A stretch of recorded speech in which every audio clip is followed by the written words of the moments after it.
বাংলাদেশে নিযুক্ত পাকিস্তানের হাই কমিশনার ইমরান হায়দার রোববার ঢাকায় রাষ্ট্রীয় অতিথি ভবন যমুনায় অন্তর্বর্তী সরকারের প্রধান উপদেষ্টা প্রফেসর মোহাম্মদ ইউনূসের সঙ্গে সৌজন্য সাক্ষাৎ করেছেন।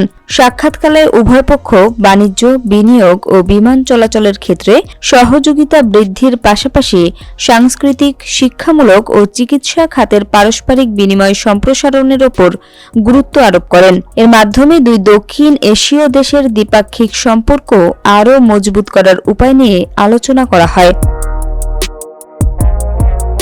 পাকিস্তানের হাই কমিশনার জানান, গত বছরের তুলনায় দ্বিপাক্ষিক বাণিজ্যে 20% বেশি হয়েছে এবং উভয় দেশের ব্যবসায়ীরা নতুন বিনিয়োগের সুযোগ অনুসন্ধান করছে। তিনি আরও বলেন, সাংস্কৃতিক বিনিময়ও উল্লেখযোগ্যভাবে বৃদ্ধি পেয়েছে।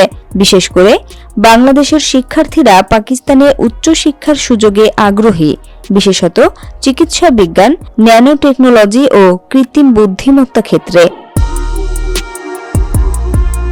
শিক্ষা ও চিকিৎসা খাতে সহযোগিতা সম্প্রসারণের প্রসঙ্গে হাইকমিশনার জানান, পাকিস্তানে লিভার ও কিডনি ট্রান্সপ্লান্টের জন্য রোগীর সংখ্যা বৃদ্ধি পেয়েছে এবং দেশটি ট্রান্সপ্লান্টেশন সম্পর্কিত চিকিৎসা ক্ষেত্রে প্রশিক্ষণ ও একাডেমিক সুযোগ প্রদানে প্রস্তুত। প্রধান উপদেষ্টা প্রফেসর মোহাম্মদ ইউনূস দুই দেশের মধ্যে বাড়তে থাকা যোগাযোগকে স্বাগত জানান।